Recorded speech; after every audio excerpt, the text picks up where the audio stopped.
வராதவர்களை பற்றி வந்தவங்களே அதிகமாக இருக்கிற போது வராதவங்களை பற்றி கவலைப்பட்டுன்னா பிரயோஜனம்.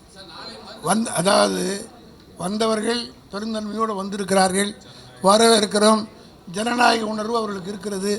மற்றவர்கள் ஏதோ தனிப்பட்ட காரணங்களுக்காக பயந்து கொண்டு வெளிப்படை எம்பானி பயந்தாங்கொழிகள் வரவில்லை, வீரர்கள் வந்தார்கள். அவ்வளோதான்.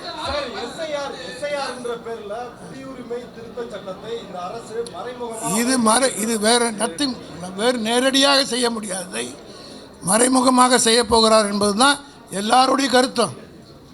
ஏறத்தாழ அங்கே பேசிய அத்தனை கட்சி தலைவர்களும் இது எஸ்ஐஆர் என்பது மட்டுமல்ல, என்ஆர்சியை கொண்டு வருவதற்கு குடியுரிமையை கொஸ்டின் பண்ணுவதற்குரிய ஒரு சதி, திட்டமிட்ட சதி, கான்ஸ்பிரசி என்றே சொன்னார்கள்.